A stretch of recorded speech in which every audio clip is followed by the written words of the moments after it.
অষ্টমী দুৰ্গতি নাশিনীৰ সমানে সমানে চলিছে জুবিন আৰাধনা। মণ্ডপে মণ্ডপে দেৱী স্তুতিৰ সমানেই বাজিছে জুবিন সংগীত।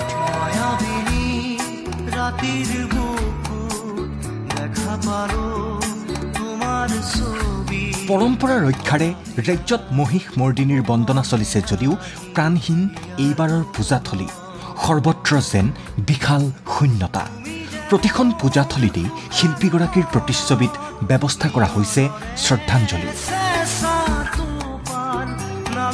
ঢেকিয়াজুলিৰ ৩ নং ৱাৰ্ডৰ বটতলাৰ এই মণ্ডপভাগ উৎসৰ্গা কৰা হৈছে মহাপ্ৰাণৰ স্মৃতি। জুবিন গাৰ্গৰ গীতৰ এলবাম আৰু বোলছবিৰ কভাৰসমূহ জিলিকিছে মণ্ডপৰ সন্মুখভাগত। নেপথ্যত বাজিছে জুবিন গাৰ্গৰ গীত।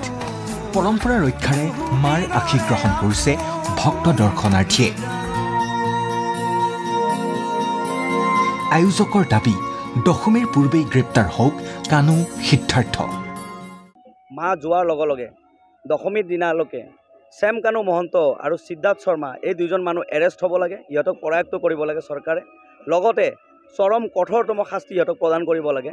আমাৰ মাজৰ পৰা আমাৰ হিয়াৰ আমঠু যে তেখেতসকলে যে কাঢ়ি লৈছে সেইটো আমি কোনো পৰ্যায়ে মানি ল'ব পৰা নাই। বঙাইগাঁৱৰ দলাইগাঁও মাছপাৰাৰ মণ্ডপলৈ সোমোৱা বাটছোৱাত এইদৰে লগোৱা হৈছে জুবিন গাৰ্গৰ স্মৃতিত বিভিন্ন পোষ্টাৰ। স্বাভাৱিকতেই সেৰেঙা অষ্টমীৰ পূজাস্থলী। মণ্ডপত উজলিছে জুবিন গাৰ্গৰ কবিতা, বাল্যকালৰ ফটো। বাক্সাৰ বৰমা বাৰুৱাৰীত বাতিল কৰা হ'ল দুৰ্গা পূজা উপলক্ষে আয়োজিত সাংস্কৃতিক অনুষ্ঠান আৰু ৰাৱণ দাহ কাৰ্যসূচী। প্ৰতিগৰাকী ভক্তই মাৰ আশীষ লোৱাৰ লগতে একাজলি শ্ৰদ্ধা নিবেদিছে প্ৰিয় শিল্পী।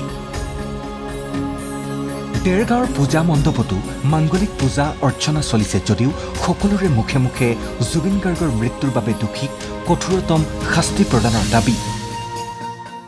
জুবিনকতো আমি নাপাওঁ, ঘূৰাই নাপাওঁ আৰু তেওঁৰ প্ৰতিচ্ছবিতে শ্ৰদ্ধা জনাইছোঁ। তেওঁৰ প্ৰতিচ্ছবি মানে আলাই দিছোঁ আমি। মৃত্যুৰ পিছতে চবৰে উপলব্ধি হয় যে জুবিন গাৰ্গ কি আছিল। জাক জমকতাৰ বিপৰীতে গোৱালপাৰাৰ মণ্ডপসমূহতো দেখিবলৈ পোৱা গ'ল মাথো আধ্যাত্মিকতা। জুবিনবিহীন শাৰদ উৎসৱত নাই আনন্দ উৎসাহৰ ঢল। লখিমপুৰৰ পঞ্চানন দেৱালয়তো একেই পৰিৱেশ। চাকি বন্তি জ্বলাই মা দুৰ্গাক আৰাধনা কৰাৰ লগতে সকলোৱে বিচাৰিছে জুবিন গাৰ্গৰ ৰহস্যজনক মৃত্যুৰ সঠিক তদন্ত আৰু ন্যায়। দেশৰ চৰকাৰখনে, দেশৰ মুখ্যমন্ত্ৰীজনে কি কৰিব নোৱাৰে? তেওঁ কৰোঁ বুলি ক'লে সকলোখিনি কৰিব পাৰে। কি হেমাহিত মানে এনেকুৱা এটা কথা আছে যিটো নেকি গুপ্ত কথা তেওঁলোকে কিবা আছে নেকি ইয়াত, যি নেকি ৰহস্য ভাজি লৈ তেওঁলোকে ভয় খাইছে, যাৰ কাৰণে আছে তেওঁলোকে এটা কথাখিনি মুকলি কৰিব পৰা নাই। আজি এটা অতি দুৰ্ভাগ্য আৰু লজ্জিত কথা, তেওঁলোকে পূজাৰ ছুটি দিছে, অপৰাধিক পূজাৰ ছুটি দিয়ে। এইখন এখন চৰকাৰ, যিখন চৰকাৰ অপৰাধিক পূজাৰ ছুটি দিয়ে। চামগুৰিৰ ফুকনতোলাৰ পূজা মণ্ডপতো সেৰেঙা ভক্তৰ উপস্থিতি। চিলাপথাৰ চিপাঝাৰতো একেই পৰিৱেশ। দেৱীৰ সমানে সমানে চলিছে জুবিন আৰাধনা। নিজৰ সুখ, শান্তি আৰু সমৃদ্ধিশালী জীৱন কামনাৰে দেৱী স্তুতি কৰাতকৈ এইবাৰ নৱৰাত্ৰিৰ এই বিশেষ দিনটোত জুবিন গাৰ্গৰ হত্যাকাৰীয়ে কঠোৰতম শাস্তি পোৱাৰ দাবীতহে অসমীয়াই দুৰ্গতি নাশিনীৰ শ্ৰীচৰণত আগবঢ়াইছে সেৱা।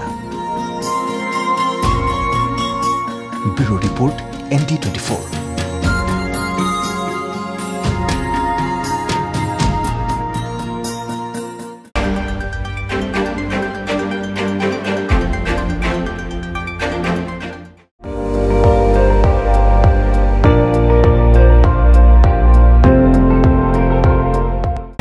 আপুনি চাই আছে ND24, সৰ্বশ্ৰেষ্ঠ নহয় সৰ্বোত্তমৰ দৌৰা।